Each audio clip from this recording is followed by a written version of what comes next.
conference, please welcome Marie Tidball, Labour's candidate for Penistone and Stocksbridge.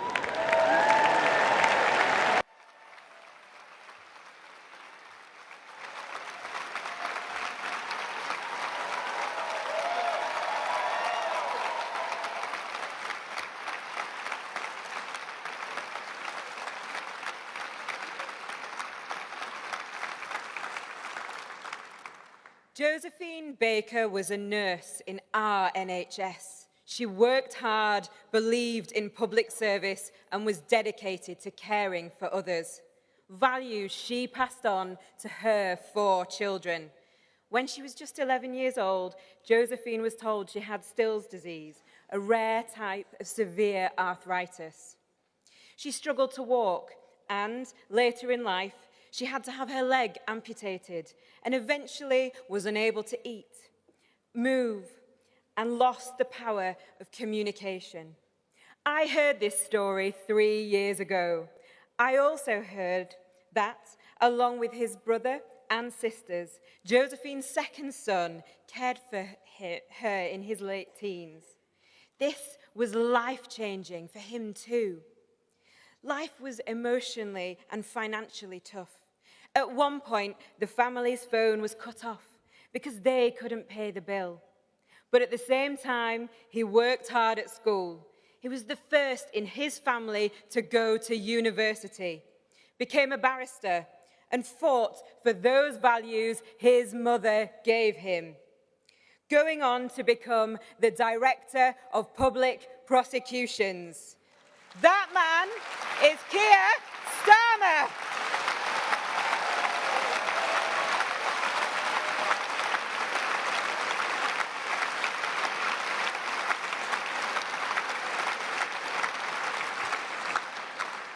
And Josephine Baker, Josephine Starmer after her marriage, was his mum.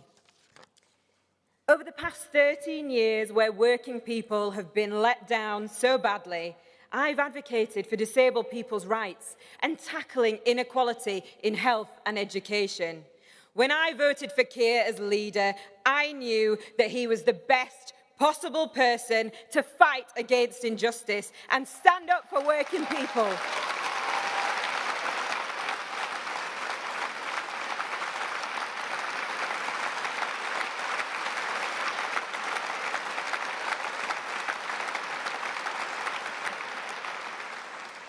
I know that pain he had growing up. It gives you the fire to do what it takes to get things right and get things done.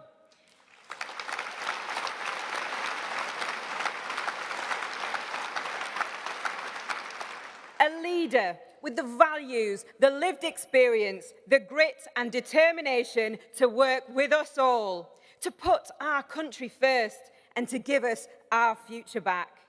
I knew then, as I know now, that leader is Keir Starmer.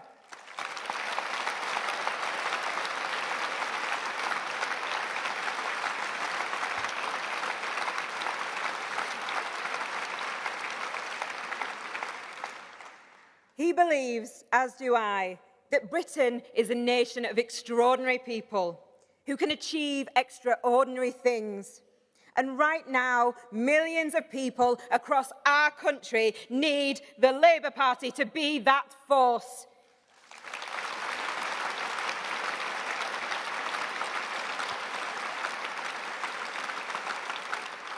Need Labour to be the party of government once again.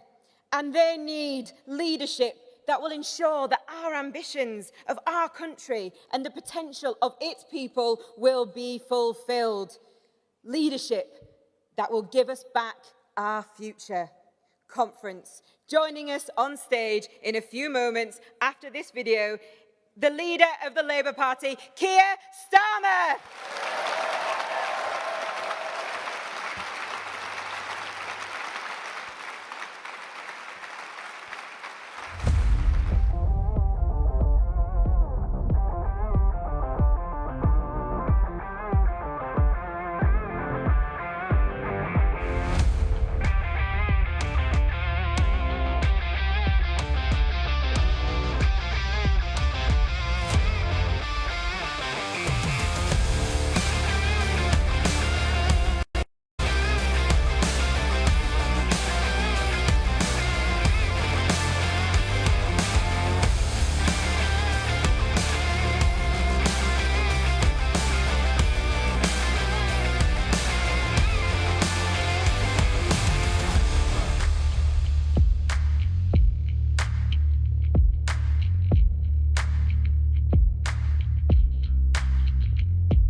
conference, please welcome the leader of the Labour Party, Keir Starmer.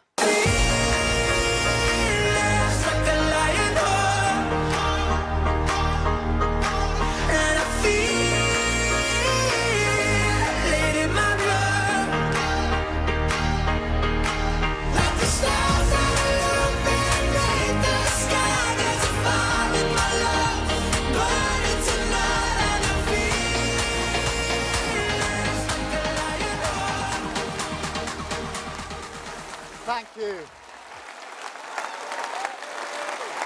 Thank you. Thank you.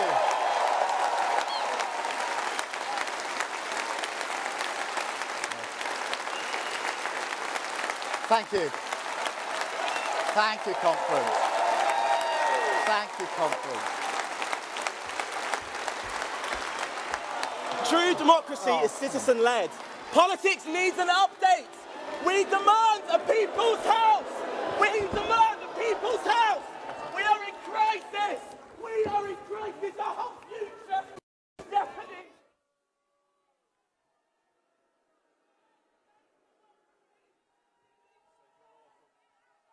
No.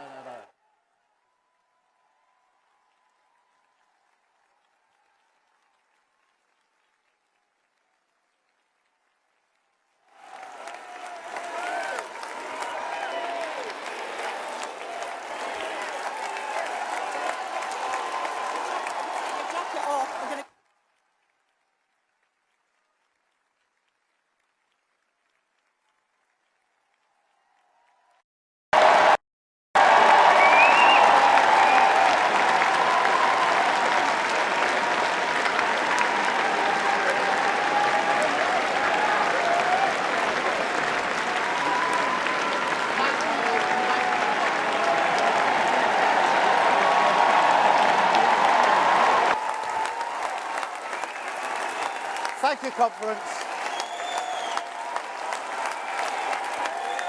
Thank you. Thank you, conference. If he thinks that bothers me, he doesn't know me.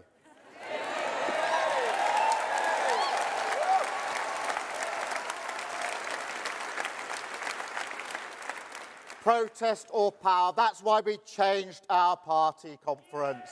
That's why we changed our party. Thank you.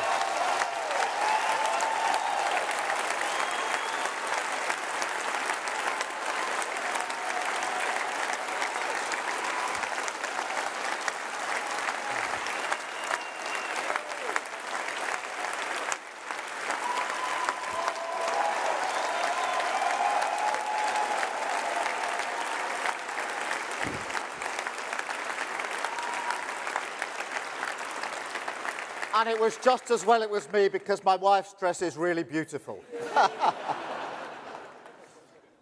Thank you, Marie, for those words. My mum would have loved to have been here and to have heard you saying those words. Thank you so much for doing me that honour. And thank you, conference.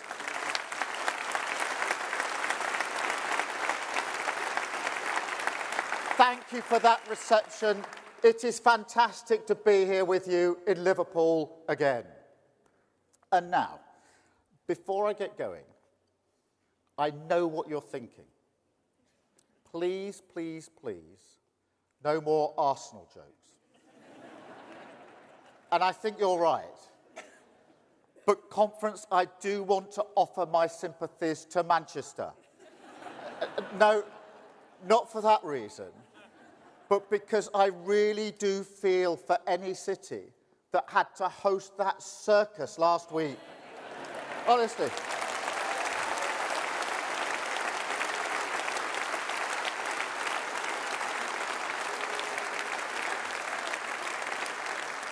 What can you say about a Prime Minister who goes to Manchester to cancel Manchester's train line?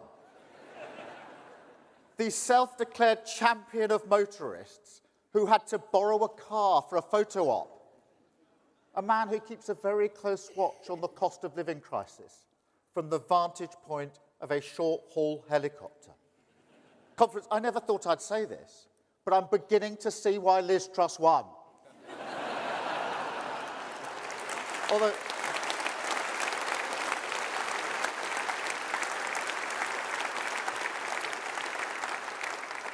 although I still think we'd have been better off without lettuce, actually. But it's been 13 years now. And what does Britain have to show for it? Where is their minimum wage? Where is their Sure Start? Crime down by a third, more students than ever, devolution, the shortest NHS waiting list in history, 500,000 out of child poverty, peace in Northern Ireland. I'm not going to do the whole list. I haven't got time. But isn't the contrast stark? 13 years of things can only get better versus 13 years of things have only got worse.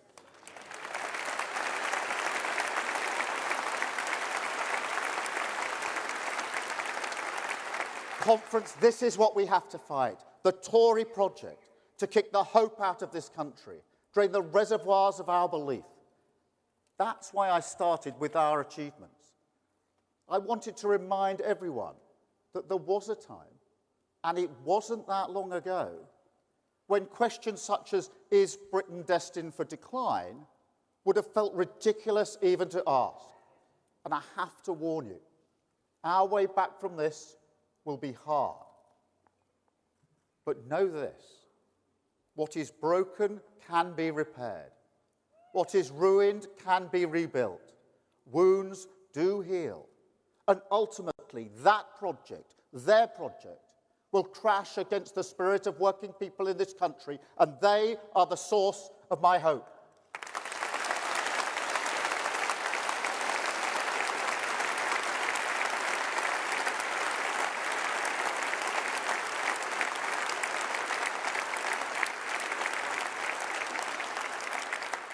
Because there are two stories of the past 13 years. A Westminster of chaos and crisis, 5 prime ministers in 7 years. And then the other side, a Britain where working people never let each other down. In fact, whenever they were asked, they dug deep for this country, came together for this country. And that's the cruelest cost of these 13 years of decline. That a government this week can winnow the confidence of a proud nation, undermine our foundations with the gnawing rot of despair. A sense that government cannot achieve great things, that Britain cannot achieve great things. But I believe in this country. I believe in its spirit, in its people, in its businesses, in its communities. I don't just see the sewage in our streams and seas. I see the volunteers, people who love their community, standing up to fight for clean water. I don't just see the crumbling concrete in our schools. I see the teachers in the temporary classrooms still giving our children the education they need. I don't just see the boards going up in our high streets. I see the businesses, the pubs, the cafes, still trading, still finding a way through the chaos, still serving their community.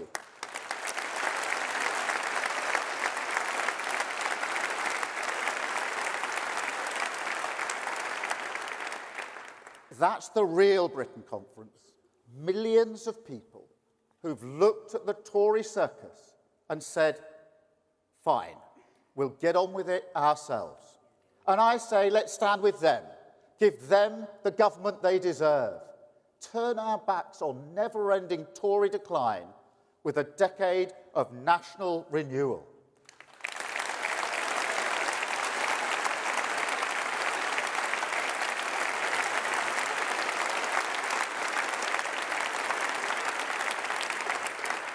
Do not doubt that the fire of change still burns in Britain. The question is whether it lives on inside Labour, and today we show it does.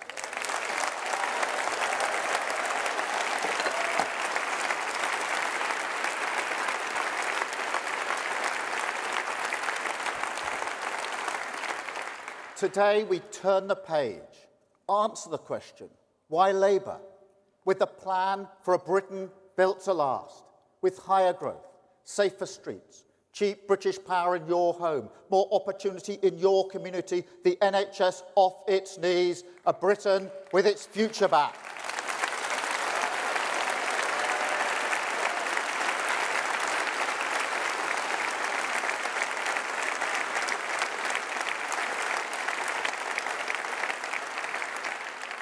It will require an entirely new approach to politics, mission government, new priorities, totally focused on the interests of working people. 5 national missions, all fixed on a single-minded purpose to govern for the long term, end the Tory disease of sticking plaster politics with a simple Labour philosophy that together we fix tomorrow's challenges today.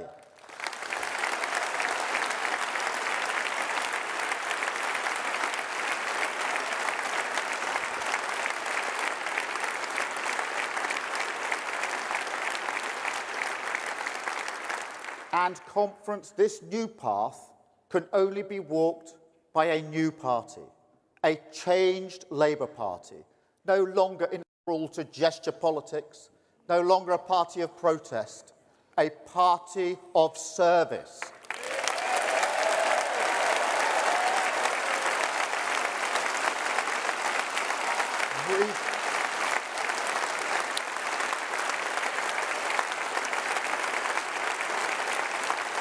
Rebuilt, renewed, reconnected to an old partnership, a bargain, that we serve working people as they drive our country forward. And that's why we had to change so fast, why we had to fight so hard to change this party. The bond of respect that comes from service is special. National renewal depends on it. That's why we stood with NATO, a historic achievement of this party, held out our hand to business, ripped anti-Semitism out by the roots, backed Ukraine, country first, party second.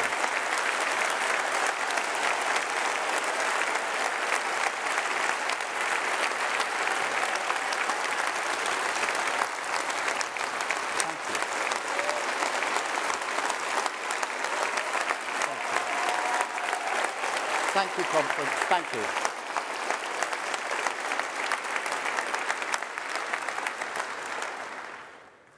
Conference, I am shocked and appalled by the events in Israel. I utterly condemn the senseless murder of men, women and children, including British citizens, in cold blood by the terrorists of Hamas. This party...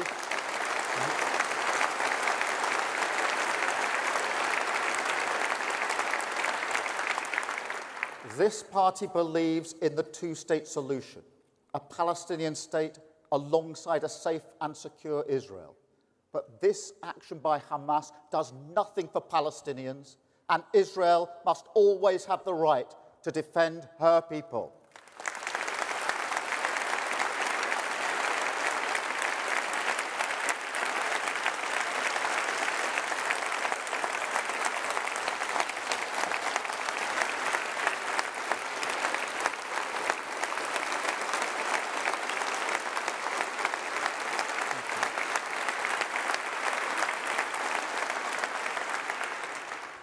Conference, these events, the war in Ukraine, they show precisely the test of our era.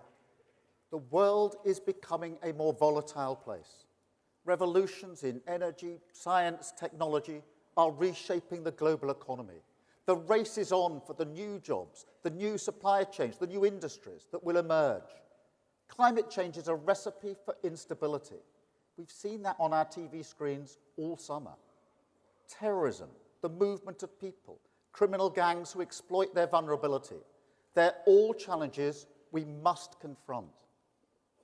And through all this, because of all this, democratic rules, democratic values, democratic certainties are under attack. A new age of insecurity, with fault lines that run right through the living standards of working people. But look, as we've seen throughout our history, where there is change, there is also possibility. Possibility in industry, in winning the race for the jobs of the future. Possibility in technology, innovations like gene editing that will save countless lives. Possibility in 4 nations, standing together, no longer distracted or divided. and possibility in working people, in parts of our country ignored, passed over, disregarded as sources of growth and dynamism, but with the potential ready to be unlocked.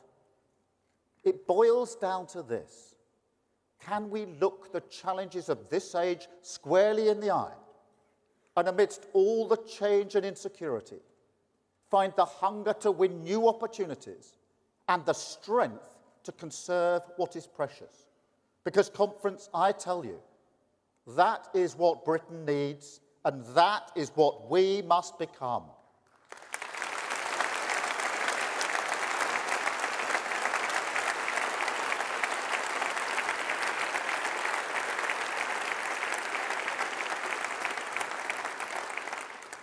People are looking at us because they want our wounds to heal, and we are the healers. People are looking to us because these challenges require a modern state, and we are the modernizers. People are looking to us because they want to build a new Britain, and we are the builders. But they also look out at the chaos in the world and in Westminster, and they want to know, can we find that elusive path to an economy that serves their community? Can we deliver the rock of stability they need to move forward with their lives, shelter from the storm, and a passage to calmer waters? Because, conference, we should never forget that politics should tread lightly on people's lives, that our job is to shoulder the burden for working people, carry the load, not add to it. This year I went on holiday to the Lake District with my family. We were sitting in a pub near Windermere. I was eating fish and chips. Vic had the plant burger. You see, we don't focus group everything.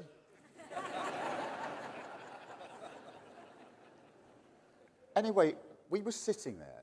It was calm. It was beautiful. The Lake District never lets you down. I went there every year as a child with my family. And although she struggled so much to walk, my mum loved the lakes. So it was really special to share it with my kids. And if you can believe it, it was sunny. This summer. But the reason I remember it, the privilege of it, is because on my first day back from holiday, I was in a cafe in Worthing in Sussex, talking to people, and what one woman said really stuck in my mind. She was a single mum with 2 kids. And she said to me, it's survival mode. I can't think, oh, let's do something nice. There's no long-term planning, no thinking about the future. And I could see the hurt in her eyes as she told me. That's what this cost of living crisis does. It intrudes on the little things that we love, whittles away at our joy, days out, meals out, holidays, the first things that people cut back on. Picking up a treat in the supermarket, just to put it back on the shelf. Conference, we have to be a government that takes care of the big decisions, so working people have the freedom to enjoy what they love. More time.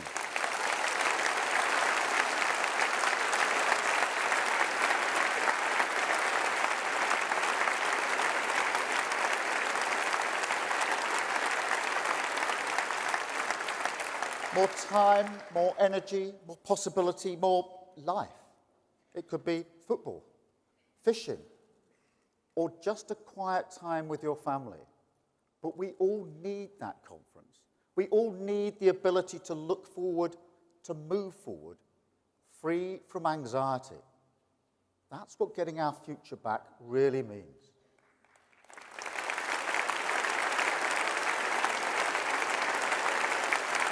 But look, conference, here's what we can't do. We can't take advantage, because it's exactly in moments like this, when people want change, need change, cry out for change, that the hope of the easy answer can prosper. And conference, we cannot be about that. Changing a country ticking a box. It's not the click of a mouse. Long-term solutions are not oven-ready.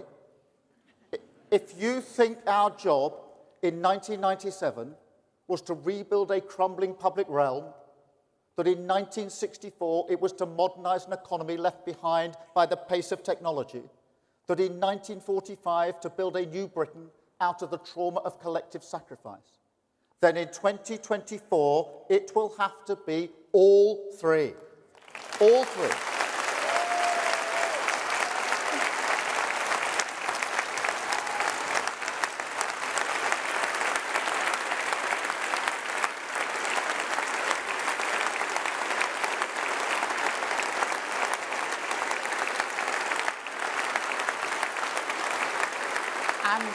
And conference, and at a time when our politics feels broken, when our public services are broken, our public finances wrecked, the Tory mortgage bombshell that's blown up the finances of millions. Nurses, teaching assistants, builders, drivers, shop workers, carers, people who never before missed a payment in their life, working harder than ever for the wage in their pocket, and who now find themselves walking a little more slowly past the food bank in their town. The age of insecurity loaded onto the backs of working people. But there's no magic wand here. A decade of national renewal. That's what it will take. We will need ambition, determination, patience, absolutely, but also bravery. Because it's brave to reject the hope of the easy answer, courageous to choose instead the hope of the hard road. But if we give Britain the certain destination, if we walk step by step with working people, bulldoze through the barriers in their way, lay secure foundations at their feet, mission government our guide, then yes, we can get our future back. So let's set the course. Let's get Britain building again. Take back our streets, switch on great British energy, tear down the barriers to opportunity, get our NHS back on its feet.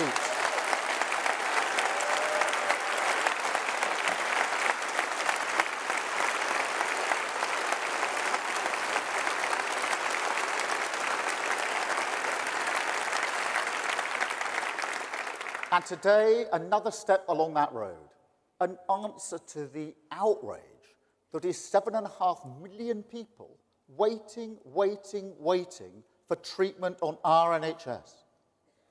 People like Hamza Semakula.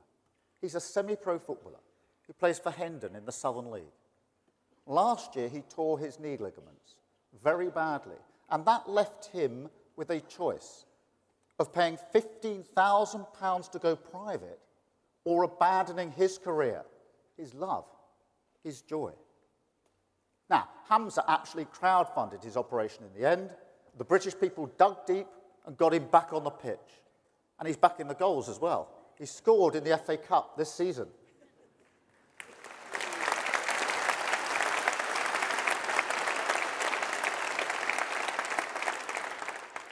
But honestly, how has it come to this? Working people paying for their own healthcare in a cost of living crisis. Pensioners waiting weeks, months, sometimes waiting years, just for the care that they need. No, the whole point of our NHS is to be the crowd-funded solution for all of us. That's the fundamental principle. And at the next election, it's on the line. The Conservative Party that brought our NHS to its knees will put it in the ground. We have got to get it back on its feet. Thank you, Constance.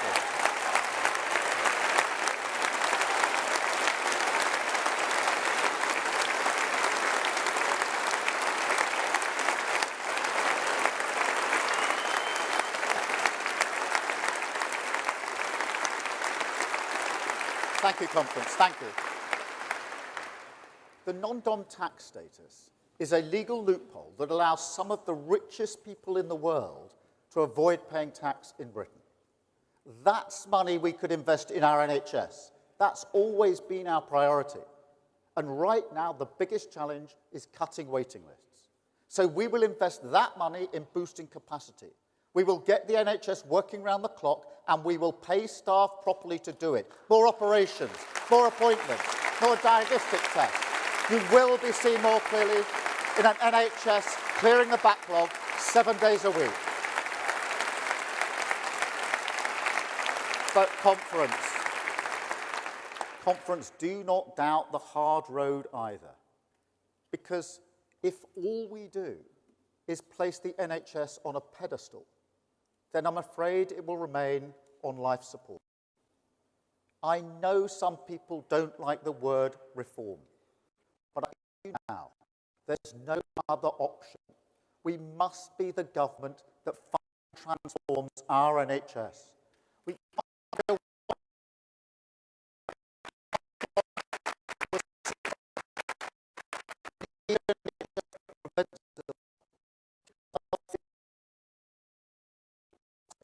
We must use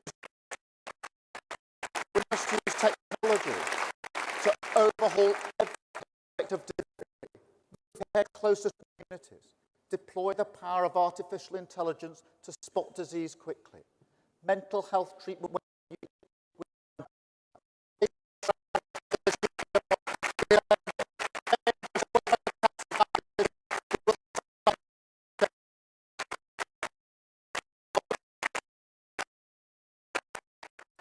bigger lesson, because what is true of our NHS is true right across the board.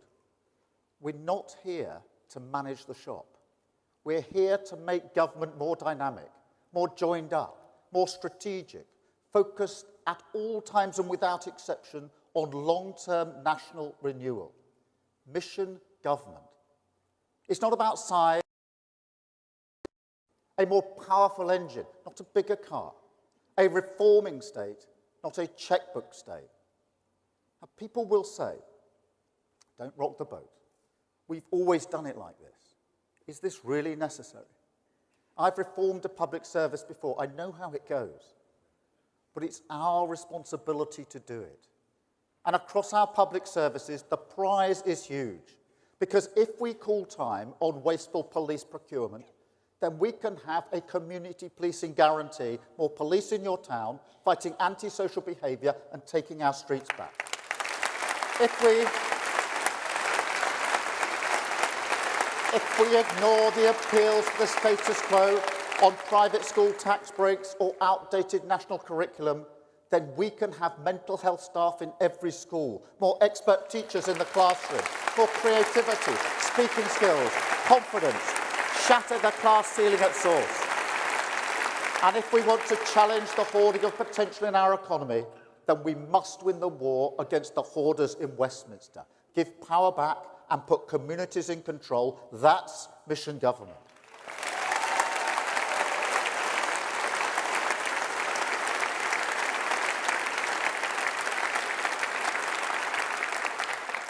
But conference, it also has to be something more.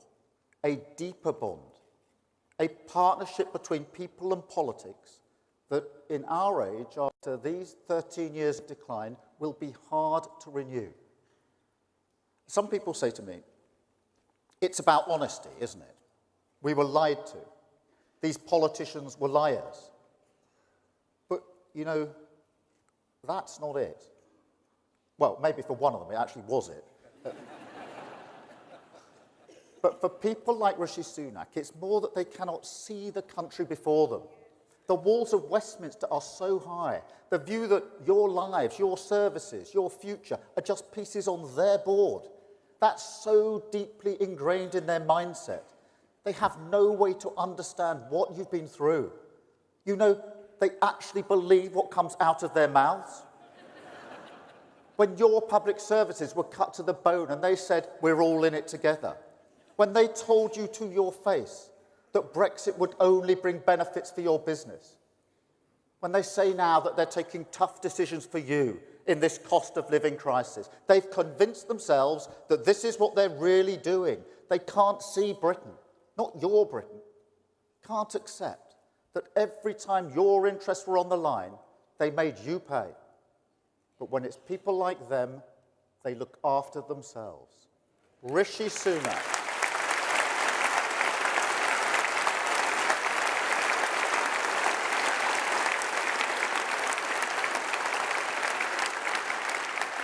Rishi Sunak and the shallow men and women of Westminster, unable to see, unable to listen, unable to stand in your shoes and serve this country. And they won't change. They can't change. Couldn't even change during a pandemic, when our country came together to follow rules that they set and they broke. Conference, my sister is a care worker. She was a care worker during the pandemic. 14-hour shifts, often overnight, unimaginable pressure. And the reward, a struggle every week, and I mean every week, just to make ends meet.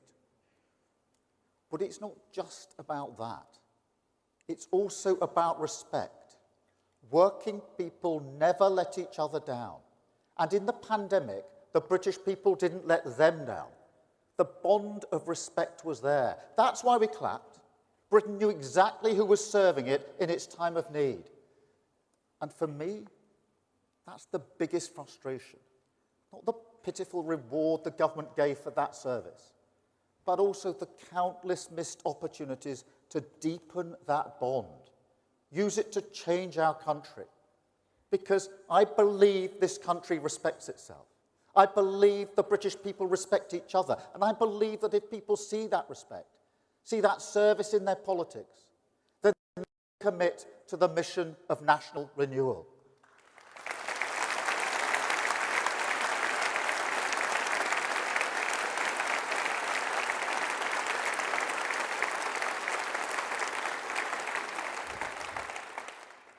Let me put it this way. At some point in your life, many people here will have heard a nagging voice inside saying, no, this isn't for you. You don't belong here. You can't do that. Working class people certainly hear that voice. Trust me. In some ways, it's the hardest class ceiling of all. But conference, imagine if instead a whole country said, you do belong. Imagine if a whole country said, we back your potential. Imagine if a whole country commits properly to unlocking the pride you have in your community. Then look what we could build. A country where every contribution is equally respected. Where you don't have to change who you are just to get on. Where whatever your background, you feel secure, valued, certain that things will be better for your children.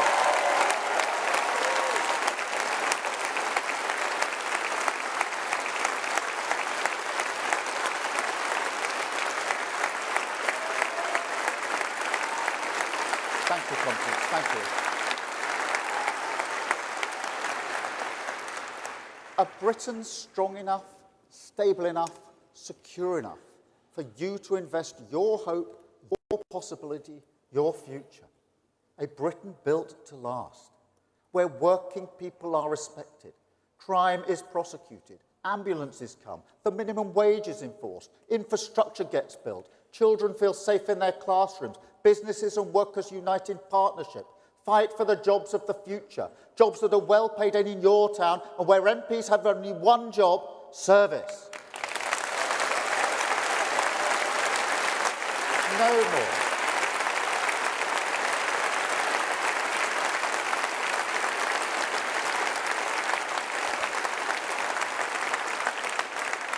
No more bonuses for people pumping sewage into our rivers. No more pensioners. No more pensioners freezing while energy firms make record profits. No more government contracts awarded by the back door. No more cleaners mocked as they scrub mess off the walls of illegal parties in Westminster.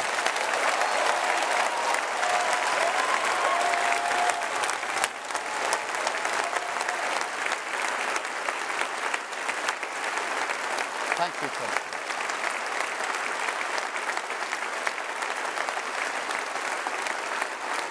A future where we believe workers' rights are good for growth. Inequality corrosive. Communities should have a bigger stake. Climate change is an opportunity we can't pass up. Young people's aspirations must be met.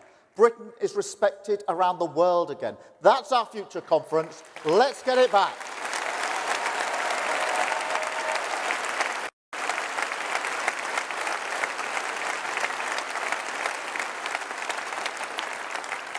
Because government can be a force for good. We can fight alongside working people in the name of justice and opportunity. That's why I came into politics. I've looked into the eyes of the people that we must serve at the Crown Prosecution Service in my work in Northern Ireland, and I've seen reflected back the knowledge that government can make or break a life. It's that responsibility that drives me on towards the reforms I know we must make, the Britain I know we must build. So let's get to work, because there is one barrier so big, so imposing, that it blocks out all light from the other side.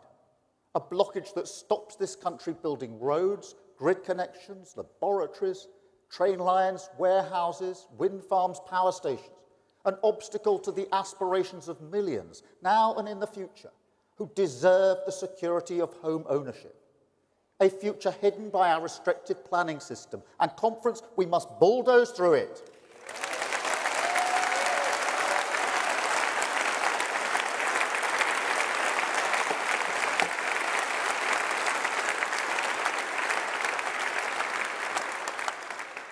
We used to call it the dream of home ownership, didn't we? We used to say it glibly on stages like this. But look at Britain now. It has become a dream, reach for millions. And if we don't take action, it will only become more distant, a luxury for the few, not the privilege of the many. And look, I'm trying really hard not to mention the house I grew up in again. But seriously, that Pebble Dash semi was everything to my family.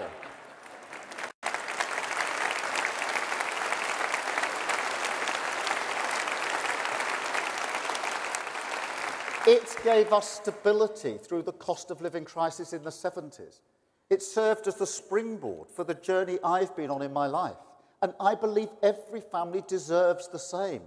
To have made that aspiration harder for working people, that's been a disaster for our economy and for the unity of this country. So today we launch a new plan to get Britain building again, a signal of our determination to fight the blockers who hold a veto over British aspiration. No more land bankers sitting comfortably on brownfield sites while rents in their communities rise. No more councils refusing to develop a local plan because they prefer the backdoor deal. No more inertia in the face of resistance, and there will be resistance from people who say, no, we don't want Britain's future here. My message to them is this: a future must be built. That is the responsibility of serious government. And if we continually wash our hands of this task, we all end up in a rut, just like now. So it's time to get Britain building again. It's time to build 1.5 million new homes across the country. Opportunities for first-time buyers in every community. New development corporations with the power to remove the blockages. New infrastructure to support families and communities to grow. Roads, tunnels, power stations built quicker and cheaper. And a new effort to rewire Britain. The national grid moving faster, a lot faster, laying the cables our future prosperity needs. It's a future with more beautiful cities, more prosperous towns, new parks, green spaces, new public services, all aligned with our plan. And conference, sometimes the old Labour ideas are right for new times. So where there are good jobs, where there is good infrastructure, where there's good land for affordable homes, we'll get shovels in the ground, cranes in the sky, and build the next generation of Labour new towns.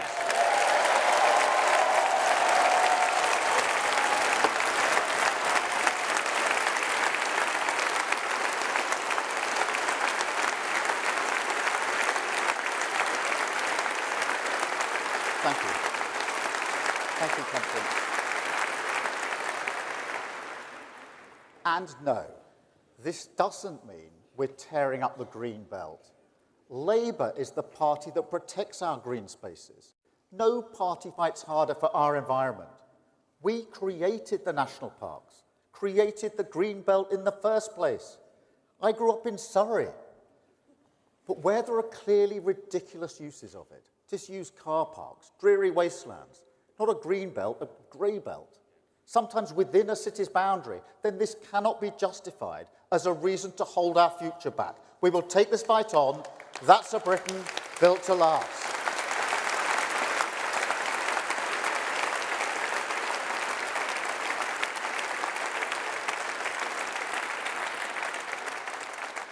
And here's why.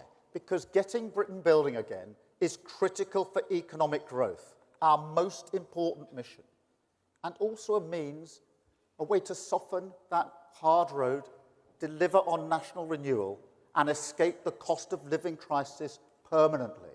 And that is why this Labour Party will fight the next election on economic growth. An economy that works for the whole country is what the British people want.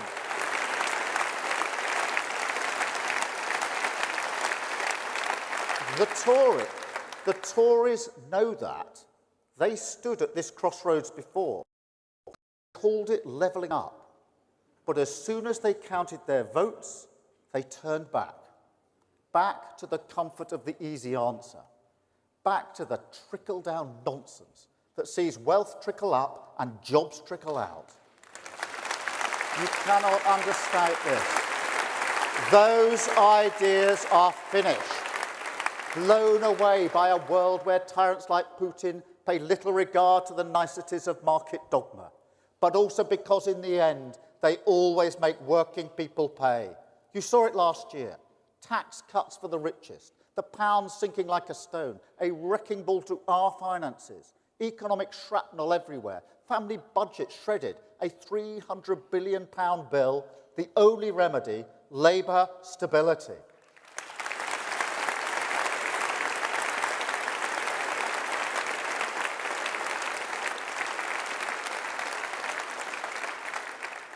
You know, I never thought I would hear a modern Conservative Prime Minister say that 50% of our children going to university was a false dream. My dad felt the disrespect of vocational skills all his life, but the solution is not and never will be the levelling down of working class aspiration to go to university.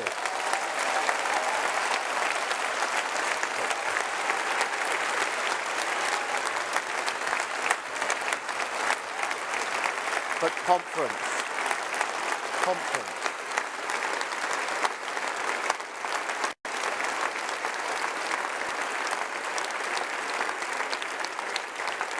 But conference, this is the Tory mindset now.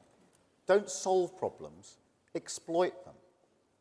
So if you are a Conservative voter who despairs of this, if you look in horror at the descent of your party into the murky waters of populism and conspiracy, with no argument for economic change.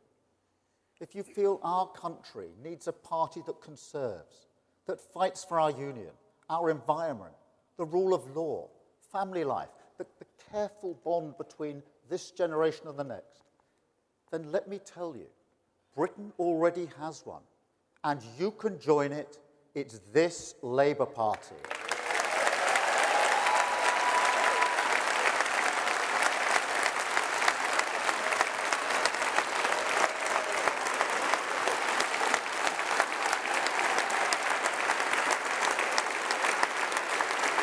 Thank you, Conference.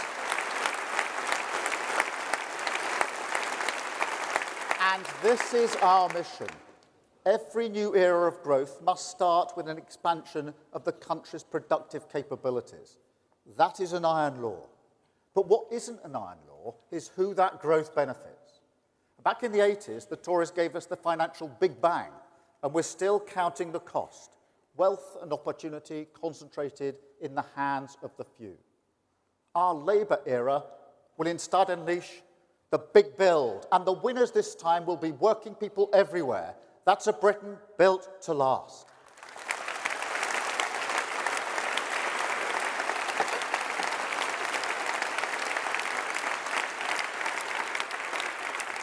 And conference, it is a new way. Unlike the Tories, we won't be dragged back to the easy answers. The barriers of dogma will not block our path. That's why we hold out the hand of partnership to business, champion the need for a competitive tax regime, understand that private enterprise is the only way this country pays its way in the world. And at the same time, we scrap 0 hours contracts. We end fire and we hire. Make work pay with a real living wage and say unambiguously, this is good for growth.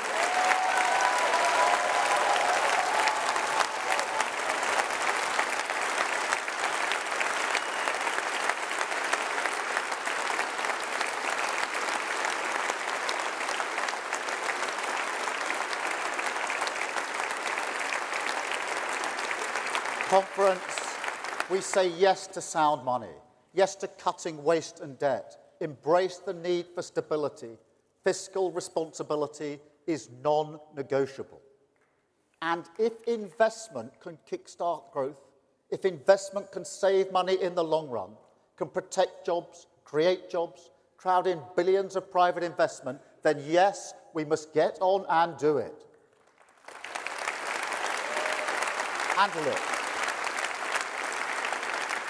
And look, business is ready to join us in this endeavour. I can't tell you how many conversations I've had with leading CEOs who tell me it's the chopping and changing, the sticking plaster politics, the chaos that is holding back investment in our country. That's why we'll set up the National Wealth Fund, work hand in glove with the private sector to rebuild this country. But as we share the risk, we must also share the rewards. So we will make sure that the British people retain a stake in our investments. This is our mantra. The fight for the future must go hand in hand, fight for every pound. That's a Britain built to last.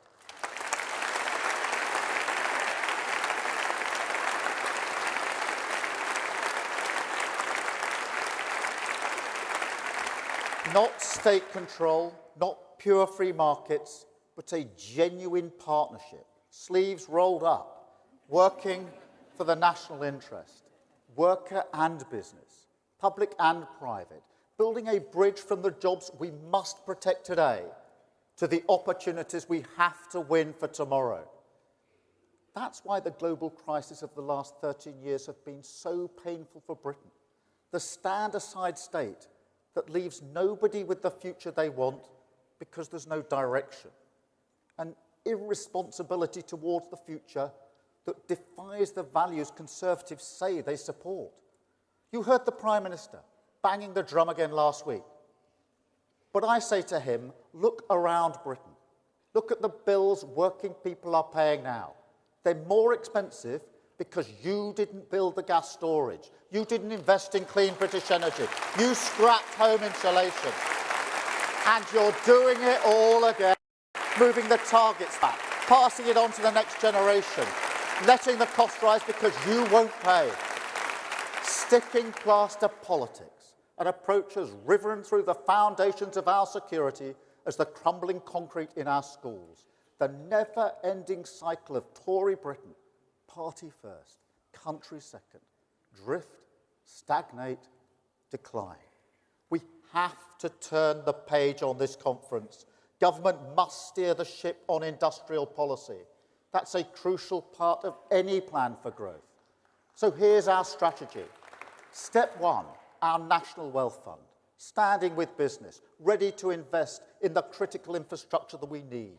The battery gigafactories, the clean British steel, the ports that can finally handle large industrial parts. More growth, more demand, more jobs. Step two, long-term stability for researchers, investors, innovators, a real boost for life sciences and the automotive industry, and a British jobs bonus that will attract new investment to our industrial heartlands, from Bridgend to Burnley, the backbone of Britain, once again powering us towards national renewal. Step three, a new direction on skills, because a future must be trained as well as built. And the generation that sacrificed so much during the pandemic, their potential must be backed. So today we commit to a new generation of colleges, technical excellent colleges, colleges with a stronger lead to their local economies, planted firmly in the ground of young people's aspirations, but also in the pride, the pull of the badge on your shirt, the ambition you feel when building a legacy for your community. Training lab workers in Derbyshire, automotive engineers in Wolverhampton, computer scientists in Manchester, nuclear technicians in Somerset, builders in Staffordshire, tool makers in Hull. My dad would have loved that. And conference step 4, a new mindset. Because when an opportunity is there to be won, you have to take it. Clean British energy is cheaper than foreign fossil fuels. That means cheaper bills for every family in the country. But conference, also a chance to make us more competitive. Countries like America are using this gift to create manufacturing jobs, the like of which we haven't seen for decades. And they're not the only ones. So when Rishi Sunak says, row back on our climate mission, I say, speed ahead. Speed ahead with investment. Speed ahead with 500,000 jobs. Speed ahead with great British energy. A new energy company that will harness clean British power for good British jobs. A company that will be publicly owned, conference, and will be based in Scotland.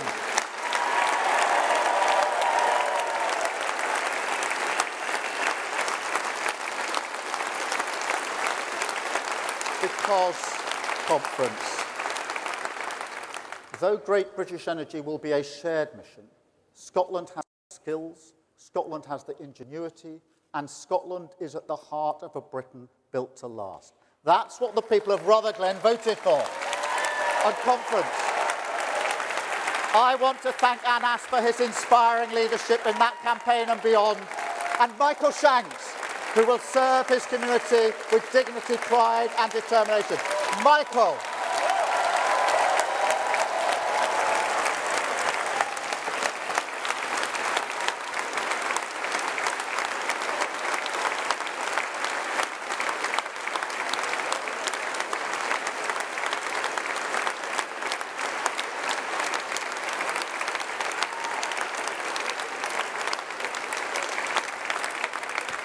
Conference, Scotland can lead the way to a Labour government, but be under no illusion. We must earn every vote. We must understand that the Scottish people are not just looking at us, they're also looking at Britain. The challenge of change remains. But nonetheless, for the first time in a long time, we can see a tide that is turning. 4 nations that are renewing. Old wounds of division, exploited by the Tories and the SNP, beginning to heal. So let the message from Rutherglen ring out across Britain. Labour serves working people in Scotland because Labour serves working people across all these islands. There's nothing more important. No distractions, no higher cause. That's who we stand for. What we stand for, our argument for Britain. An old partnership perhaps, but a flame now reignited to face a modern age of insecurity. A Britain once again united by the solidarity of working people, staring down the challenges of a more volatile world, fighting for our future together.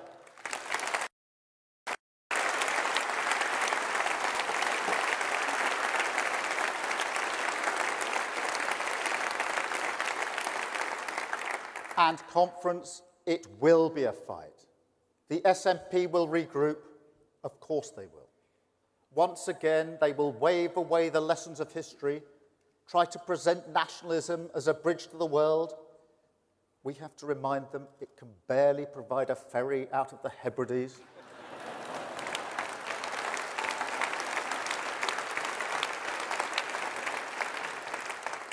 As for the Tories, I have to warn you, a party that has so completely severed its relationship with the future, that is prepared to scorch the earth just to get at us, they will be dangerous. Trust me, wherever you think the line is, they've already got plans to cross it. But they'll be up for the fight. They're always up for the fight to save their own skins. And this isn't over. In fact, it's barely begun. So we have to be disciplined, focused, ready to fight back, and confident, conference, because we have come so far already. We've dragged this party back to service, and we can do the same for politics. I grew up working class. I've been fighting all my life, and I won't stop now. I've felt the anxiety of a cost of living crisis before, and until your family can see the way out, I will fight for you. That's my mission, and we will do it.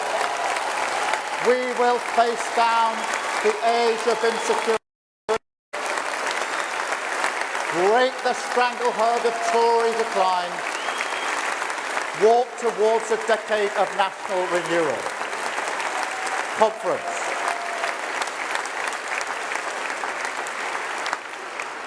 Why Labour? Because we serve your interests. Why Labour? Because we will grow every corner of our country. Why Labour? Because we have a plan to take back our streets, switch on great British energy, get the NHS back on its feet, tear down the barriers to opportunity and get Britain building again.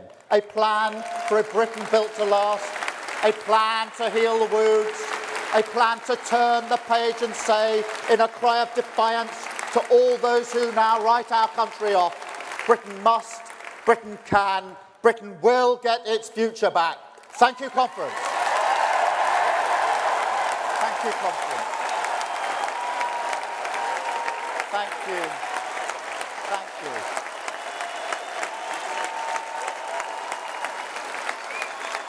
Thank you, conference. Thank you, Neil. Thank you. Thank you, conference. Thank you, conference.